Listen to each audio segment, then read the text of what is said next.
memanjatkan puji dan syukur kehadirat Allah Subhanahu wa taala yang telah melimpahkan rahmat dan karunia bagi khusus nikmat iman, nikmat Islam, nikmat sehat walafiat, sehingga kita dapat bersama-sama menunaikan kewajiban kita sholat subuh berjamaah.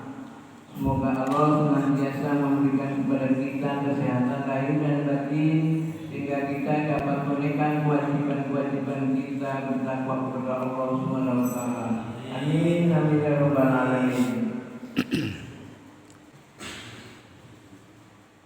Bismillahirrahmanirrahim. Assalamualaikum warahmatullahi wabarakatuh. A'udzu billahi minasyaitonir rajim. Bismillahirrahmanirrahim. Hamdan wa syukran lillah, wassalatu wassalamu ala Rasulillah wa ala alihi wa ashabihi wa mawalah. La haula wa la quwwata illa billah. Allahumma aftah bainana wa baina qaumina bil haqqi wa anta khairul fatihin.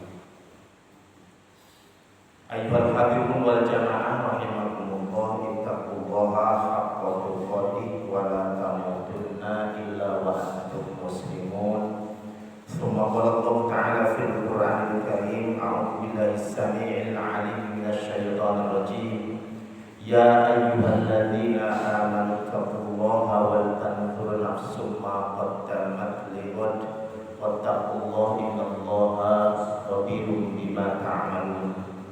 Tsumma qala Allah ta'ala aidan, a'udzu billahi as-sami'il 'alim minasy syaithanir rajim. Dzalikal kitabu la raiba fihi hudan lil muttaqin. Tsumma qala Nabi sallallahu alaihi wasallam, man salaka tariqan yaltamisu fihi ilman sahalallahu bihi tariqan ilal jannah. Shadaqallahul azim. Allahumma arhamna bil Qur'an. A'udzu billahi minasy syaithanir rajim. Bismillahirrahmanirrahim.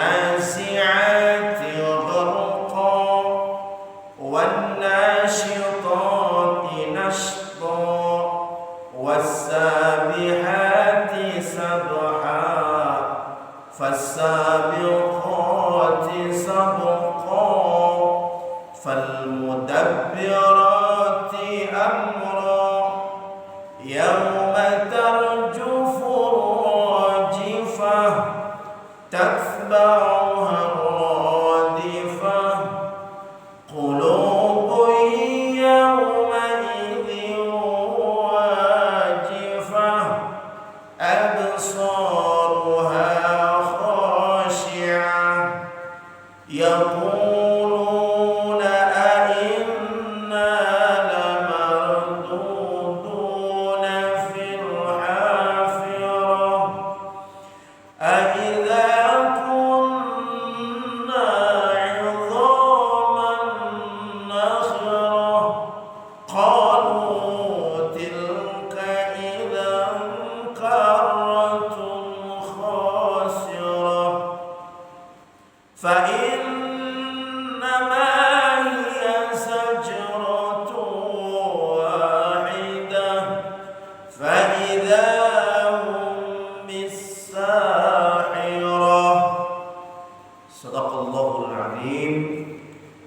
Tafsir Al-Munir juz ke-15, juz ke-30 maaf, jilid ke-15, berkaitan dengan sumpah akan terjadinya hari kebangkitan dan kondisi kaum musyrikin di hari itu serta bantahan atas peringatan mereka akan hal tersebut. Bismillahirrahmanirrahim. Wan nazi'ati gharqa wan nasyitati nashta was sabihati sabha. Ini semua kalam-kalam yang diawali dengan harap sumpah atau kalimat-kalimat sumpah yang disampaikan oleh Allah Subhanahu wa taala atau harful qasam. Wan nazi'ati gharqa. Kalau kita melihat bahwa itu adalah kalimat qasam atau huruf yang diawali dengan huruf sumpah, itu lihat saja Pak ya. Bisa diindikasikan bahwa kalimat yang diawali dengan huruf sumpah itu di akhirnya dikasrahkan. Wal asri, ya Pak ya. Wasamsi tidak wasamsu. Di sini juga wan nazi'ati. Kok Ustaz, kalau wadduha itu kan sama-sama huruf sumpah, beda. Itu nama waktu, wadduha, waktu duha. Tapi wasamsi wal qamari wal asri ya. Dan kemudian kalimat-kalimat sumpah lain. Nah, dalam ayat awal surat ini Allah pun bersumpah dengan kalimat-kalimat yang diawali dengan huruf waw. Wan nazi'ati gharqa. Demi malaikat yang mencabut nyawa dengan keras. Wan nasyitati nashta. Demi malaikat yang mencabut nyawa dengan lemah lembut. Wasabihati sabha. Demi malaikat yang turun dari langit dengan cepat. Fasabiqati sabqa. Dan malaikat yang mendahului dengan kencang. Fal mudabbirati amro. Dan malaikat yang mendahului dengan kencang. Dan malaikat yang mendahului, yang mengatur urusan manusia. Kemudian yauma tarjufur rajifah. Sungguh kamu akan dibangkitkan pada hari ketika tiupan pertama mengguncangkan alam. Nah, ini penjelasan Allah dalam beberapa ayat di awal surat An-Nazi'at ini.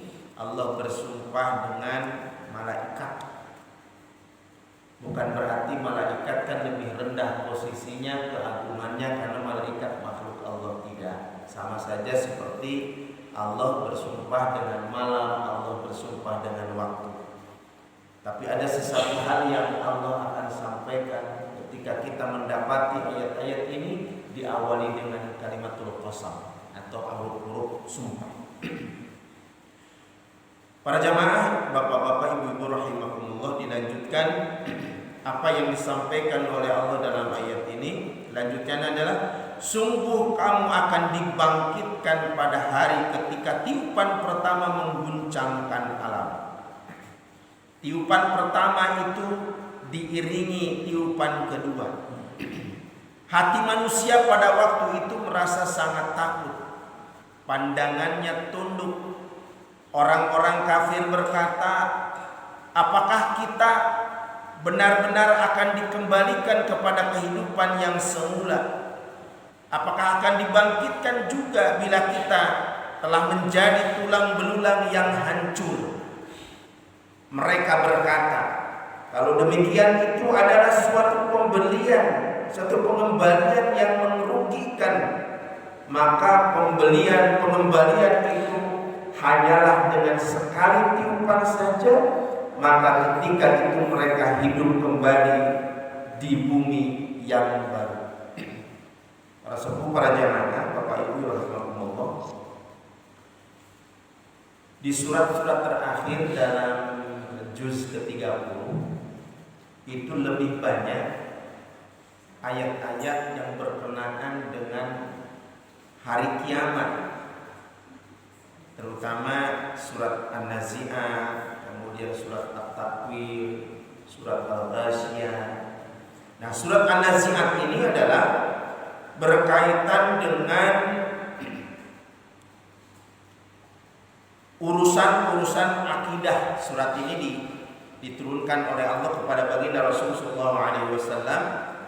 Ini turunnya di kota Mekah atau termasuk kategori surat Makkiyah. Dan konsentrasi surat ini berkaitan dengan yang pertama adalah masalah at-tauhid. Masalah-masalah ada kaitannya dengan akidah.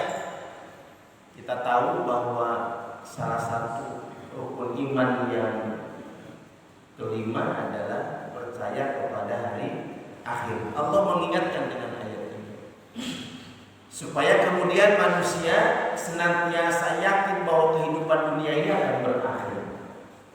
Nah, ketika kemudian kita bicara tentang hari akhir, hari kiamat, hari kebangkitan, ini semata-mata adalah di mana manusia supaya mengingat, supaya senantiasa meyakini bahwa kejadian hari di mana manusia akan rusak, di mana dunia ini akan hancur, di mana bumi dan langit akan Allah hancurkan. Nah, ini berkaitan dengan akidah. Kemudian yang kedua adalah berkaitan dengan an-nubuwah, kenabian. Kita tahu Rasulullah SAW adalah sebagai nabi dan rasul, sebagai utusan Allah Subhanahu wa taala membawa risalah. Nah, bukan kebetulan bahwa baginda Rasulullah SAW adalah nabi dan rasul terakhir yang Allah pilih, membawa syariat sampai dengan akhir zaman. Bahkan istilah di dalam akidah bahwa baginda Rasulullah SAW adalah khataman nabiyyin, sebagai nabi terakhir. Apa yang dibawa oleh Rasulullah SAW? An-nubuwah baginda Rasul adalah membawa risalah Islam yang Allah Subhanahu wa taala cantumkan seluruh syariat, seluruh aturan kehidupan yang akan dijalani, yang akan dilewati oleh manusia ketika hidup di dunia dan sampai dengan akhirat, Allah tunjukkan di dalam Al-Qur'an. Bagaimana mungkin kita mengetahui sesuatu yang belum terjadi, kehidupan akhirat, kalau tidak ada pembawa informasi, tidak ada muatan yang terkandung di dalamnya adalah informasi tentang hal tersebut. Tiada lain adalah Rasulullah yang membawa wahyu Allah yang Allah turunkan, yaitu melalui Al-Qur'an Karim. Maka kita ketahui bahwa pada hari di mana Allah bangkitkan seluruh umat manusia, tiupan sangkakala yang pertama, yang kedua dan selanjutnya Allah cantumkan, Allah informasikan melalui ayat-ayat ini. Nah, maka kemudian sangat ironis andaikan manusia meyakini tentang rukun iman yang 6, tetapi tidak mau taat dan tunduk untuk mengetahui, memahami, mengamalkan Al-Quranul Karim. Nah, oleh karena itu bagian yang sangat penting bagi kita saat kita mengimani Rasulullah sebagai Nabi dan Rasul, Al-Quran sebagai kitabullah yang di dalamnya terkandung syariat, informasi, bisyarah, kabar gembira dari Allah, dan kemudian ada siksa di dalam kehidupan kelak di akhirat. Allah informasikan semuanya, dan ini adalah manfaatnya luar biasa bagi kita. Ketika kita membacanya berpahala, ketika kita mendengarkan orang membaca Al-Quran berpahala, walaupun kemudian hukumnya sunnah. Tetapi ketika kita mengkaji, ketika kita memahami dan kemudian mengamalkan ayat-ayat yang kita pahami tersebut, maka termasuk kategori ibadah wajib di sisi Allah Subhanahu wa taala. Hadirin wal hadirat jamaah rahimakumullah, inilah sesungguhnya risalah yang dibawa oleh baginda Rasul melalui Al-Qur'an Karim adalah sesuatu hal yang amat sangat penting. Dan ibadah yang kita laksanakan sebagaimana dituntun oleh baginda Rasul, diberikan contoh oleh Rasulullah SAW, adalah dilaksanakan ketika di dunia. Maka wajibnya kita sholat, wajibnya kita mencari ilmu, wajibnya melaksanakan ibadah-ibadah yang lain di sisi Allah Subhanahu wa taala. Allah akan berikan balasan baik ketika itu ditunaikan saat kita hidup di dunia. Maka tadi Al-Fakir di awal menyampaikan, alhamdulillah kita telah dianugerahi kenikmatan terbesar oleh Allah hari ini dan pagi ini. yaitu kenikmatan hidup.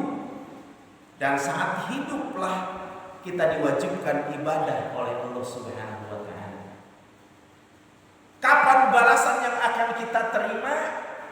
Yang pasti yakinlah kita bahwa kehidupan akhirat bagian dari rukun iman yang kita yakini. Iman kepada Allah, iman kepada para malaikatnya Allah, iman kepada kitab-kitabnya Allah, iman kepada nabi dan rasulnya Allah, iman kepada hari akhir, dan iman kepada qada qadarnya Allah Subhanahu wa taala, khairihi wa syarrihi min Allah taala. Ini adalah bagian yang sangat tak bisa dipisahkan satu dengan yang lain. Kita iman kepada hari akhir sebagaimana Allah tunjukkan tadi di ayat-ayatnya, maka sesungguhnya adalah keberhasilan Rasulullah SAW membawa risalah ketika di dunia ini, ya, melalui syariatnya, melalui ayat-ayat suci Al-Quran, sehingga kita bisa beribadah dengan sebenar-benarnya. Dan sesungguhnya kita yakini kebenaran ibadah itu adalah terkait dengan contoh yang disajikan oleh Rasulullah SAW. Bagaimana Rasulullah sholat, bagaimana Rasulullah beribadah, bagaimana Rasulullah SAW menyampaikan ayat-ayatnya, bagaimana Rasulullah membaca ayat-ayat suci Al-Quran. Ini adalah bagian risalah yang dibawa oleh Rasulullah SAW. Untuk siapa? Untuk kita, dalam rangka ibadah kepada Allah Subhanahu wa taala. Bapak-bapak, ibu-ibu rahimakumullah.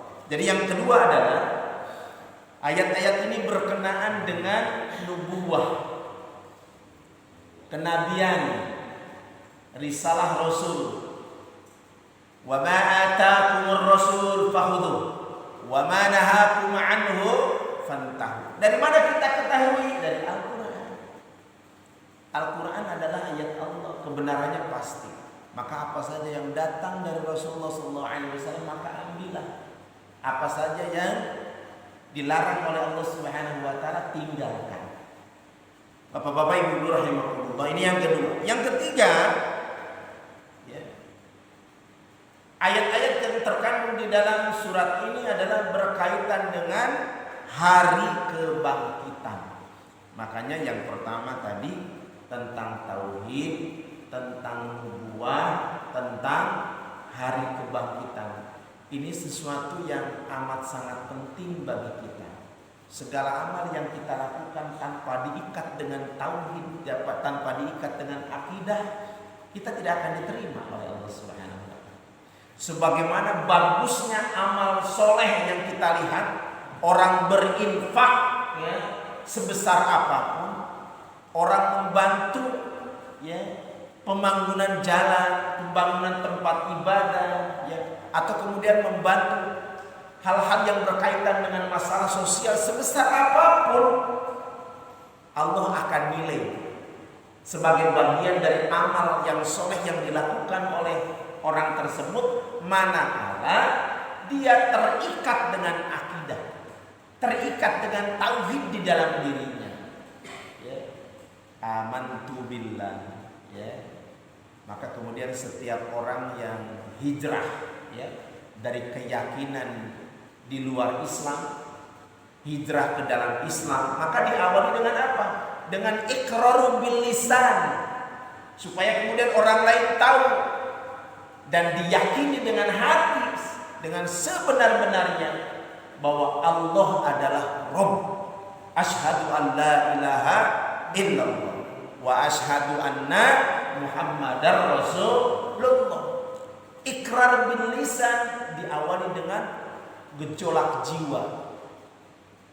Barangkali kita pernah lihat, pernah dengar orang-orang yang mencari kebenaran, ya, yang berpetualang di dalam masalah akidah. Apa yang harus saya pilih?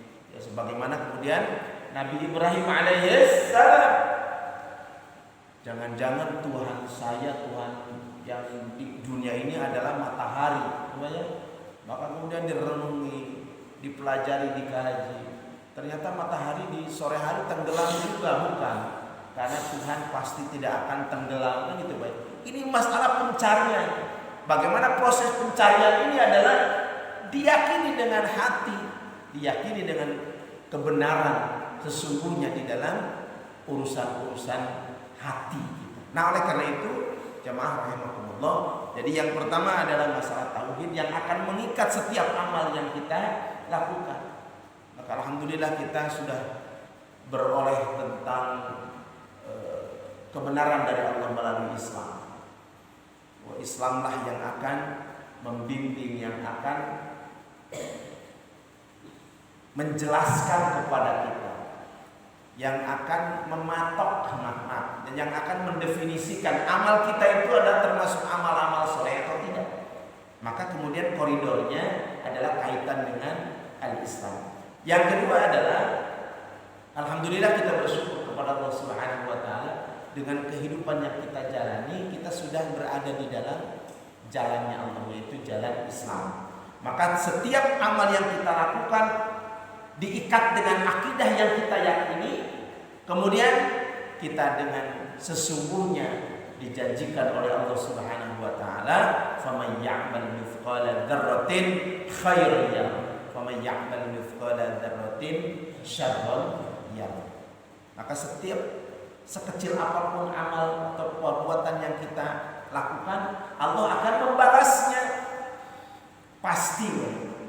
Kenapa kemudian Allah akan membalas setiap perbuatan pekerjaan yang salah, pekerjaan yang tidak soleh? Allah akan berikan balasan siksa di sisinya. Karena sesungguhnya Islam telah lahir, Islam telah datang dibawa oleh baginda Rasul sampai dengan hari kiamat. Maka ketika saat ini masih ada orang-orang ya, yang tidak berada di jalan Islam, maka mereka lah yang akan terkategori di sisi Allah Subhanahu wa taala, "Faman ya'mal mithqala dzarratin syarran yarah." Karena sesungguhnya kebenaran sudah Allah tunjukkan melalui al-Islam, tapi mereka kekeh dengan keyakinannya, kekeh dengan jalan yang mereka pilih, maka kebenaran bukan semata-mata. Berbeda dengan orang pedalaman, baik.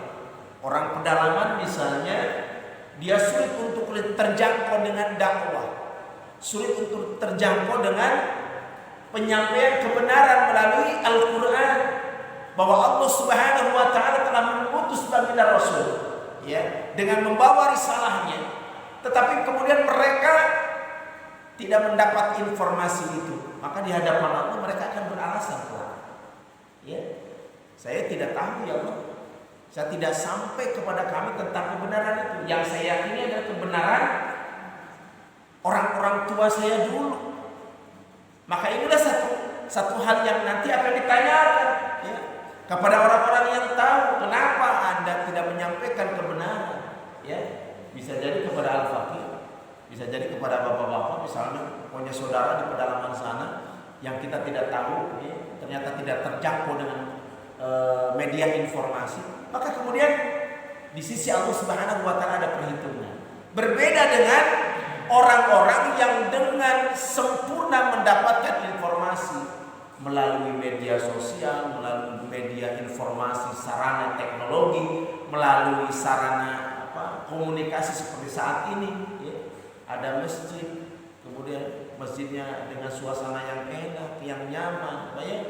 Tapi kemudian kekeh tidak mau mendatangi itu, maka Allah akan meminta pertanggungjawaban di sisinya kelak yaumil hisab. Nah, mudah-mudahan melalui sarana program Masjid Al-Ikhlas dengan kajian ini nanti kita akan terbebas hisab di sisi Allah Subhanahu wa taala akan informasi tentang kebenaran al-Islam untuk seluruh umat manusia. Allah berfirman di dalam surat Al-Anbiya, a'udzubillahi minasyaitonir rajim, "Wa ma arsalnaka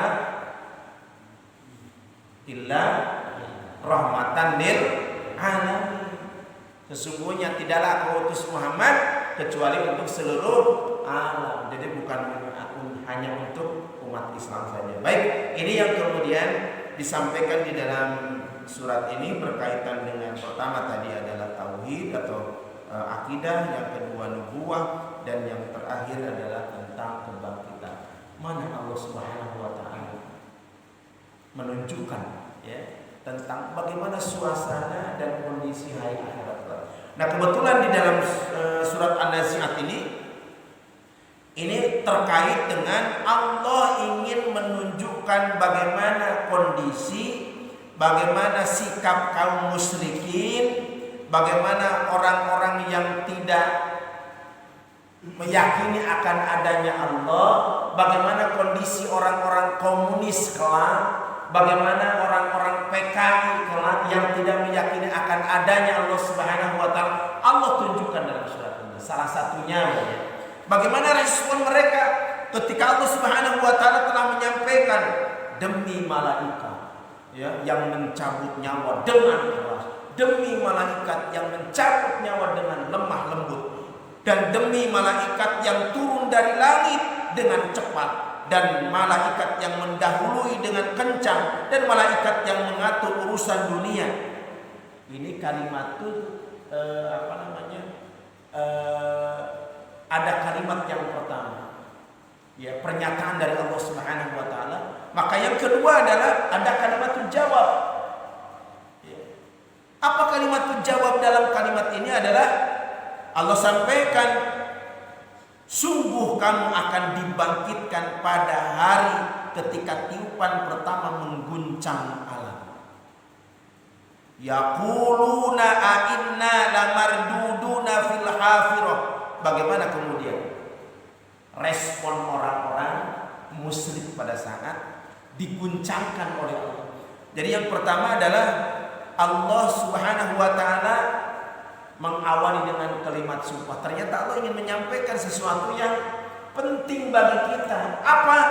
Allah Subhanahu wa taala, sungguh kamu akan dibangkitkan. Qulubu yauma idil wajifah. Sebelumnya Allah Subhanahu wa taala menyampaikan yauma tarjufur rajifah tatba'uhar radifah qulubu yauma idzin wajifah absaruha khashi'ah. Ini satu pernyataan dari Allah Subhanahu wa taala kepada kita. Jadi respon orang-orang musyrik, orang-orang yang tidak meyakini ya, ternyata betul ini hari apa? Ya, hari yang disampaikan ketika dulu masa-masa jauh sebelum terjadi hari ini. Orang-orang Islam di dalam Al-Quran, di dalam kitab Allah menyampaikan tentang apa yang terjadi pada saat ini. Mereka baru meyakini. Itu pun masih dengan pertanyaan ya. Kata mereka sampaikan bahwa hati manusia pada waktu itu merasa sangat takut. Mereka ketakutan. Pandangannya tunduk. Orang-orang kafir berkata, apakah kita benar-benar akan dikembalikan kepada kehidupan yang semula? Pertanyaan yang konyol. Hati mereka meyakini bahwa itu tidak akan terjadi. Jadi kejadian pada masa di mana saat kiamat terjadi, mereka berkata begitu. Apa kata mereka? Kata mereka adalah, apakah kita benar-benar akan dikembalikan kepada kehidupan semula? Jadi tidak mau kemudian menghadap kehidupan akhirat, karena akan ada hisab, karena akan ada permintaan pertanggungjawaban di sisi Allah Subhanahu wa taala. Yang mereka kemudian ingin dikembalikan kepada suasana kehidupan dunia yang mereka bersenang-senang dengan kehidupannya tersebut. Nah, oleh karena itu pertanyaan ini adalah sesuatu yang sangat konyol bagi mereka. Pada sesungguhnya adalah Allah tunjukkan pada hari itu adalah hari di mana manusia semuanya dibangkitkan oleh Allah, ditunjukkan bagaimana kemudian kehidupan pada hari kiamat. Mereka akan dibangkitkan semuanya. Apakah akan dibangkitkan juga bila kita telah menjadi tulang belulang yang hancur? Pada saat kiamat mereka masih bertanya-tanya. Padahal mereka jauh sebelum hari ini umatnya Nabi Adam alaihissalam, Nabi Nuh dan selanjutnya sampai dengan umatnya baginda Rasulullah alaihissalam, kemudian Allah bangkitkan Nabi dari kehidupan. Mereka sadar bahwa mereka sudah mati, tapi mereka meyakini kok dihidupkan kembali. Nah, itulah pertanyaan yang kemudian mereka ajukan. Kata mereka, apakah akan dibangkitkan juga bila telah terjadi tulang belulang yang hancur. Orang komunis itu meyakini, Pak, ya sudah mati aja gitu. Gak bakal ada kehidupan selanjutnya, ya. Makanya itulah kemudian kenapa kita tidak mau, ya, bersama-sama dengan ideologi mereka. Karena mereka tidak meyakini. Malah ketika kiamat pun masih bertanya-tanya gitu, ya. Apa betul ketika kemudian sudah mati ada tulang belulang sudah terjadi akan dibangkitkan lagi? Mereka kemudian berkata, kalau demikian itu adalah suatu pengembalian yang merugikan. Merasa rugi setelah terjadi kehancuran, kematian, menyesal di akhir tiada berguna. Begitulah satu syair. Maka pengembalian itu hanyalah dengan sekali tiupan saja, kata Allah. Maka ketika itu mereka hidup kembali di bumi yang baru. Betul sih, dalam suasana tempat tapi berbeda dengan tempat sebelumnya, yaitu tempat di dunia hanya sementara. Di dunia tempatnya kita bekerja, beribadah. Tetapi saat sudah terjadi kiamat, kemudian kehidupan berikutnya adalah semata-mata tidak ada kewajiban untuk beribadah, tidak ada kewajiban untuk sholat, tapi semata-mata kehidupan yang akan datang kelak adalah tempat di mana kita dimintai pertanggungjawaban oleh Allah Subhanahu wa taala. Demikian mudah-mudahan apa yang disampaikan oleh Allah dalam surat An-Nazi'at ini menjadi renungan minimal ya pagi ini, karena semata-mata kita masih diberikan kehidupan, gak bisa mengelak. Kita harus baca ayat ini, kita harus mendengarkan dan berupaya untuk merealisasikan apa yang semestinya kita harus lakukan.